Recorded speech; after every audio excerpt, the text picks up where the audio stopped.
So we'll look at this and we'll put this one up right after, right? Okay, schedule maintenance for tomorrow. Okay, so not that much text. Well, it is a decent amount of text for a scheduled maintenance. 8 hours though. Damn, that's brutal. That's brutal. Maybe it'll finally be. Well, I have to go grocery shopping tomorrow anyway, and I have to clean my house as well because I saw a little dust in the corner of my room. Maybe that's why my whenever I wake up, my throat's a little raspy. I think it might be because my room maybe needs some cleaning. So I'm going to do that tomorrow as well. Let's see. CET, that's my terms. It starts at 2. Yeah, 2 to 10. Damn, that's rough. Affirmations has been completed on December 5th. VIP booster boxes previously obtained by using Kazakhstan's fragmented ride or die event shall be replaced with a VIP booster box coupon tradable within account 7-day duration. Players can use this coupon to receive a VIP booster box untradable 28-day duration. Characters can only use one VIP box at a time, and if an additional box is used, it will be exchanged into a VIP booster box coupon. Oh, okay. Additionally, the maximum weekly intense power crystals that can be sold per character will be adjusted from 12 weekly crystals to 14. Ah, okay. So that is the thing that we mentioned yesterday. Is that adjusting the prices will be even harder for us to do in GMS than in KMS because we have Akechi and Princess Snow as our regular bosses that a lot of, even the lower level and the more basic boss mules have access to. The fact that those two exist for us makes it more reasonable to do 14. However, 14 is not a beautiful number to work with for 180. What does that leave us with 40? So that's 14 boss mules, but then you have 2 spare or something, right?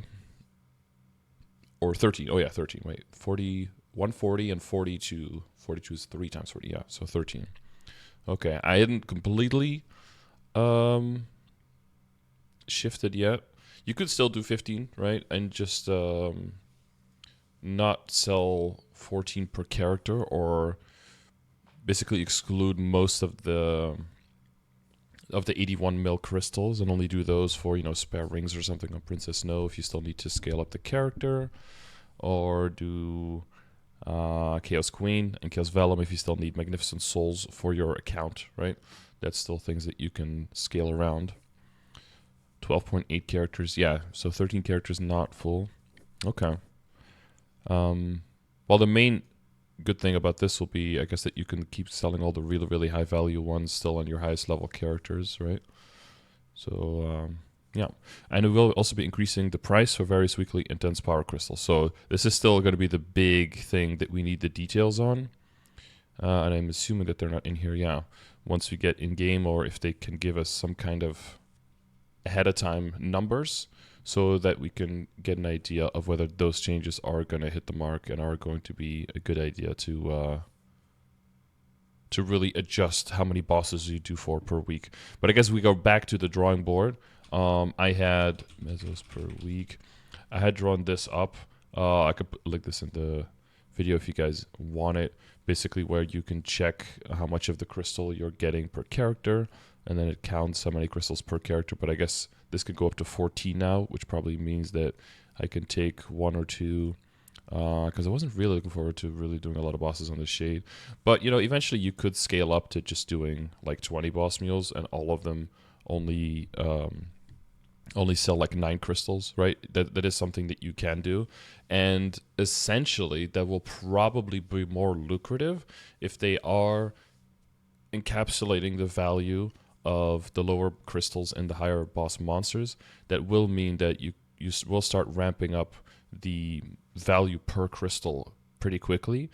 But of course, essentially for the whole account, the value of scaling up into which bosses you're doing, maybe scaling down in the amount of crystals per character, is you can scale up into more hard Lotus, which now, especially for DPM characters and for decent burst characters, is a easier boss to nuke through, provided that you're level 260 and you've got your origin and your masteries unlocked. Like that will make it a lot easier.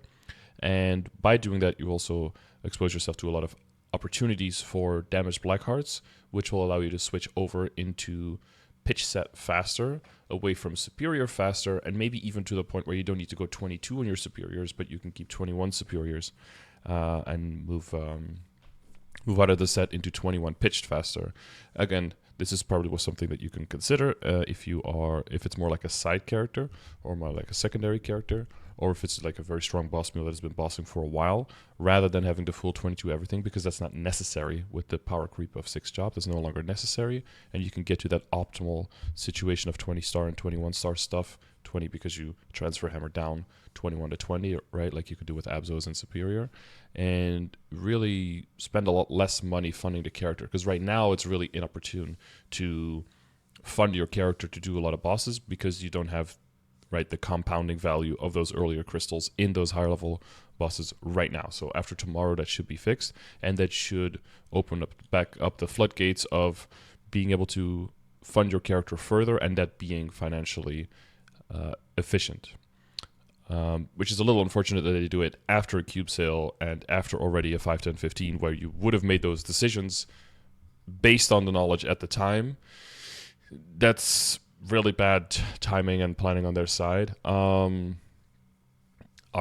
they should maybe do another cube sale like in a month or so. Again, it'll be weird because of the timing, but it allows some people to maybe adjust their plans based on the crystal value, because that ultimately decides whether you fund a character and how many you fund and how far you fund and all that. So at least we have another 5, 10, 15 coming, right? So we can still course correct. So that's a lucky timing on the second one. But yeah, I'll include a link to this so you can save a copy and use this for your characters to kind of like plan out. Of course, the values are all going to have to change once we get in-game after tomorrow. So I'll change that on mine, so you can maybe copy it like after the update is live or something like that. The adjusted prices will only be applied to bosses that are defeated after the maintenance has been completed, which is a little weird because it's not a buff. They are fixing something that is an issue right now.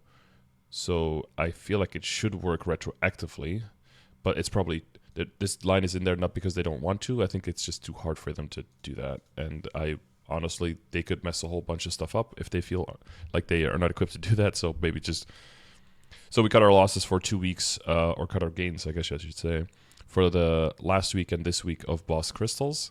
And then it should all be kind of back to normal next week. But yeah, we'll see after the 8 hours of maintenance. Once we do our bosses, once we log in and we talk to the crystal dude.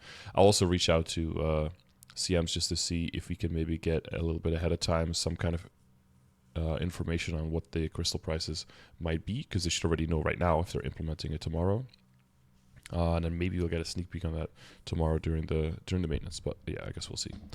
And then other changes, because mechanics to be unable to use Maple Warrior's God's Blessing. I heard of that. Basically, mechanics didn't count as if their Maple Warrior was on, I believe. So you need Maple Warrior Goddess. Maple Goddess Blessing relies on Maple Warrior being on to augment it, so it wouldn't work. Shuinian Knight's name being incorrect. Okay. Oh, Maple Tour being broken. Yes. Passed that on as well. Made sure that was out there. Small wealth acquisition and swallow could not be used at the same time.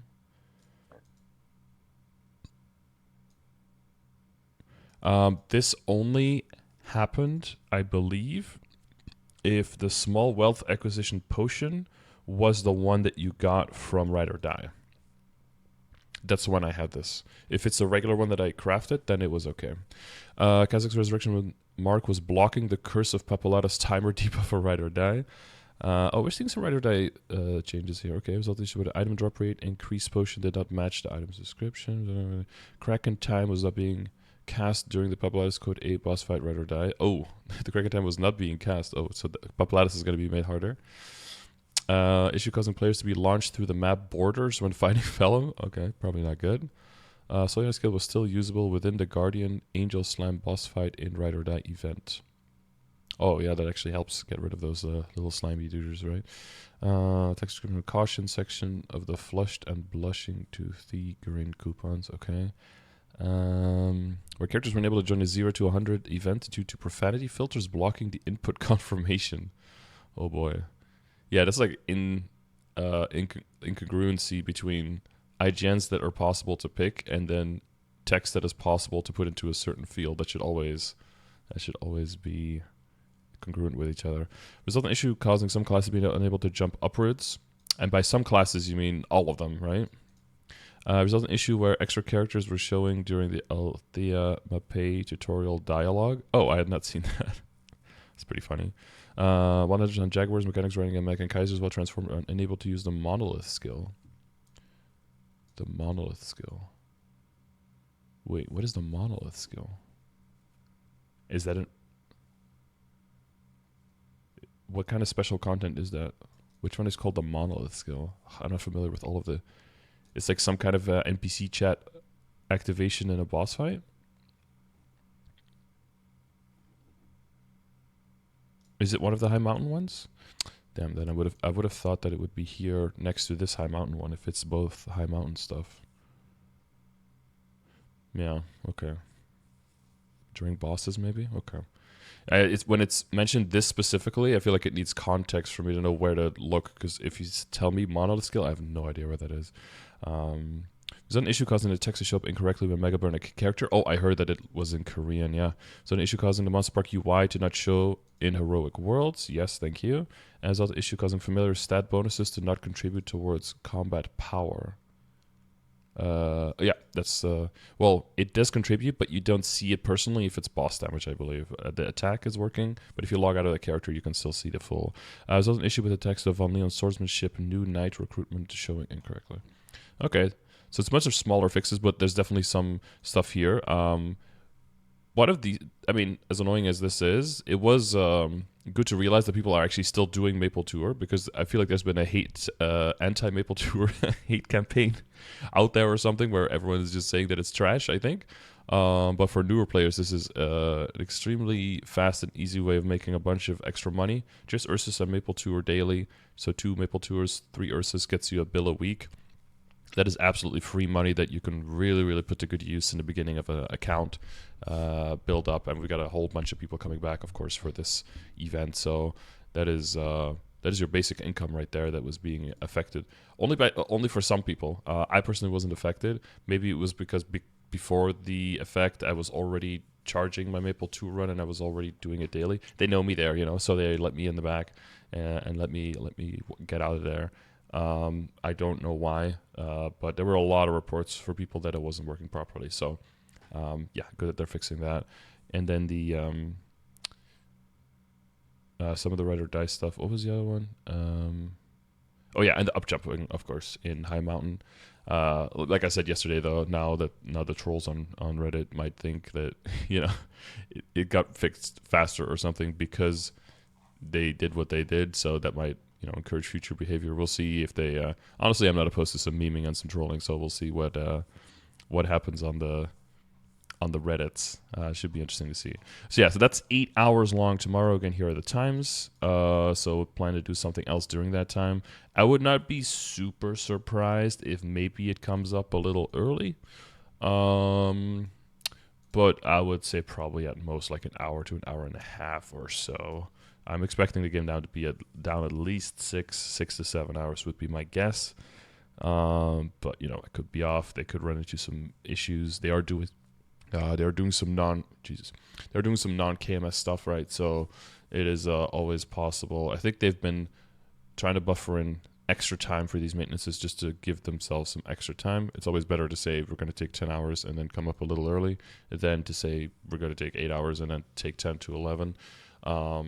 It's not, neither one is perfect, of course, because if you plan to get on right when the maintenance is over, again, because the burn in the maps resets, right? So you might be able to get on and get some nice training in for like the first hour or two to get that extra burning levels in your map. So yeah, that's happening tomorrow. Just a quick update, and we'll stay tuned and definitely get back on the file here with the updated crystal prices, and I'll just readjust my plans to see what makes sense, what is reasonable for my upcoming characters. All right, thanks for checking it out. See you next one.